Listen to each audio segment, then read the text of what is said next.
Hello दोस्तों, हम सब अपनी मोटरसाइकिल से काफ़ी ज़्यादा प्यार करते हैं और हम हमेशा चाहते हैं कि वो एक अच्छे शेप में रहे। पर कभी कभी ये जो प्यार है ये एक अलग ही लेवल पर पहुंच जाता है। कुछ ऐसा ही मैं फील करता हूं अपनी मोटरसाइकिल बजाज पल्सर AS 200 के लिए, जिसको मैं प्यार से अनुपमा बुलाता हूं। इस वीडियो में हम बात करेंगे इस मोटरसाइकिल के साथ मेरे एक्सपीरियंस के बारे में और कुछ ऐसे क्रिटिकल इश्यूज़ के बारे में जिनकी वजह से मैंने खुद ही इसको पूरा डिसमेंटल कर दिया। मेरा नाम है आकाश और आप देख रहे हैं हमारी मोटरसाइकिल मेंटेनेंस से जुड़ी हुई सीरीज़ जिसका नाम है रख रखाव। तो दोस्तों, मैंने ये पल्सर AS 200 जनवरी 2017 में खरीदी थी। इसको लगभग 6.5 साल हो चुके हैं और इसको मैंने 30,000 किलोमीटर से ऊपर चला लिया है।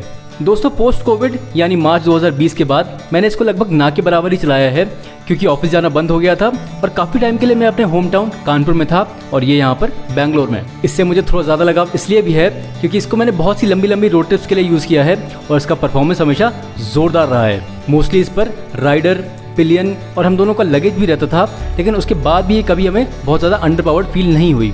इससे मैंने पहली road trip Dudhwa national park और नेपाल की करी थी अपने दोस्त अमर के साथ। उसके बाद मैं इसको गंगोत्री लेकर गया अपने दोस्त आशीष के साथ।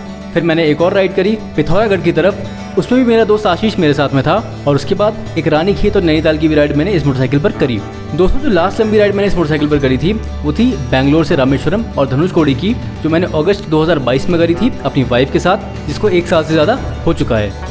इसके अलावा दोस्तों, मैंने इस मोटरसाइकिल पर बहुत सी 400-500 किलोमीटर की राइड करी है जिनको मैं यहाँ पर मेंशन नहीं कर रहा। अब 1 साल से मैंने इसमें कोई लंबी राइड क्यों नहीं करी, ये जानने के लिए वीडियो में एंड तक बने रहिएगा और तब तक वो सब्सक्राइब वाला बटन दबा दीजिएगा। तो पिछले कुछ टाइम से मुझे इसके इंजन की आवाज़ में कुछ बदलाव सा लगा और तब से इसकी जो इंजन नॉइज़ है वो लगातार बढ़ ही रही है। करेंटली इसका इंजन कैसा साउंड करता है आप सब भी सुनिए।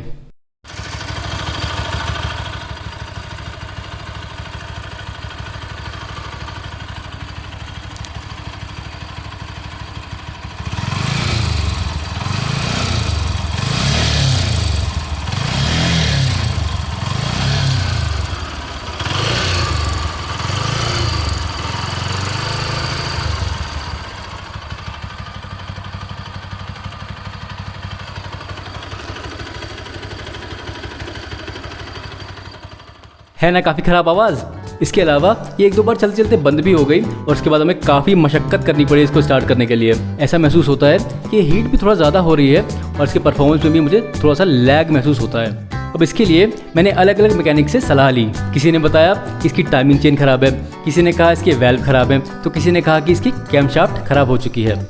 और बजाज के ऑथराइज सेंटर में तो उन्होंने बोला कि आप इसको छोड़ दीजिए, इसमें लगभग 1 हफ्ते का समय लगेगा। हालांकि सभी ने सही इन्फॉर्मेशन दी, क्योंकि दिक्कत इनमें से कहीं पर भी हो सकती है और एग्जैक्टली समझने के लिए कि दिक्कत कहाँ से आ रही है हमें इसका इंजन खोलना ही पड़ेगा। अब मैं कहीं पर इसको छोड़ना नहीं चाहता था बहुत लंबे समय के लिए, तो मैंने थोड़ा पढ़ना और रिसर्च करना शुरू किया और थोड़ी मेहनत के बाद मुझे बजाज ट्रेनिंग के ऑफिशियल नोट्स मिल गए जो NS 200 के थे। अब क्योंकि AS और NS का जो इंजन है वो एग्जैक्टली सेम है, इसलिए ये जो नोट्स थे वो मेरे काम के थे। उनको थोड़ा पढ़ा, थोड़ी समझने की कोशिश करी और अब मुझे ऐसा लगता है कि मैं इसके इंजन को खोलकर इसकी जो प्रॉब्लम्स हैं उनको डायग्नोस करके उनको ठीक कर सकता हूं, ताकि मैं इसके पुराने रॉ परफॉर्मेंस का मज़ा एक बार फिर से उठा सकूं। अब दोस्तों, मैं कोई ट्रेन मैकेनिक तो हूं नहीं, इसलिए मैंने अपने घर के पास के एक मैकेनिक से पहले ही बोल दिया है कि मैं इसका इंजन खुद से खोलने जा रहा हूँ। साथ ही मैंने उसको ये भी बोल दिया है कि अगर मेरे से कोई ब्लंडर हो जाता है तो मैं सीधे तेरे पास आऊँगा, ज़रा संभाल लियो।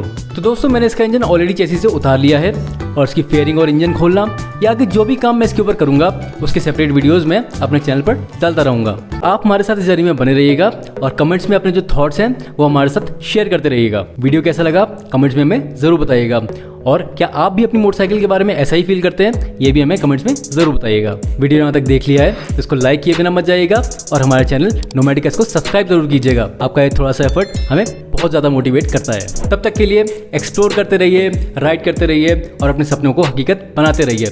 Thank you so much for watching.